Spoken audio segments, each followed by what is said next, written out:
So a question came in from a customer asking if it were possible to display RPMs, motor RPMs, instead of the usual frequency command on the display of the VFD. And it just so happens on this E510 drive, there's a fairly straightforward way to do that. So we're going to go through that in this next video. We're going to adjust these two parameters here, 12-03 and 12-04. 12-03 sets the maximum RPM or line speed, as it says in the manual. We're going to set that to 1800 RPM. 12-04 we will set that parameter to 1, and we'll display that RPM just as an integer value. Any value other than 0 for 12-04, as you can see here, will display RPMs instead of frequency. The relation for motor RPM is given by this formula here.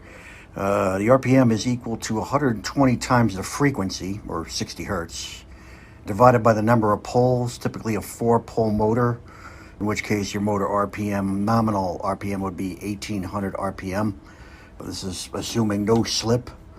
And basically you could consider this actually the RPM command of the drive versus the frequency command. So let's fire up the drive here. Zoomed in on our demo unit. This is the E510 drive. We're going to run the drive at 30 hertz. The needle on the right there gives the scale. It's the lower scale going from 0 to 60 hertz. So we'll start at 900 RPM.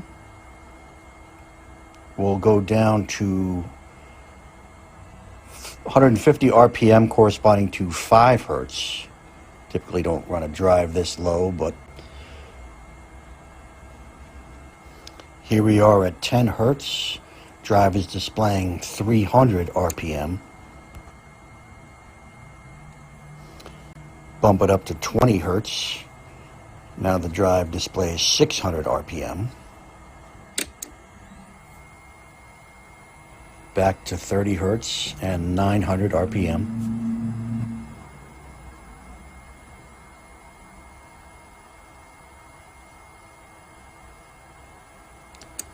Increase it another 10 hertz to 40 hertz. We're at 1200 RPM. And lastly, we'll bump it up to 50 hertz. This will take us to 1500 RPM on the display. And at 60 hertz, you'd be at 1800, the full nominal RPM of the motor.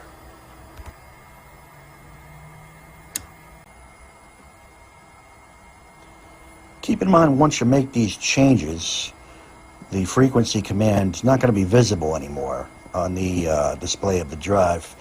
You're going to be looking at motor RPMs, or what in reality is the RPM command of the drive. In this case, it's based on an 1800 RPM motor.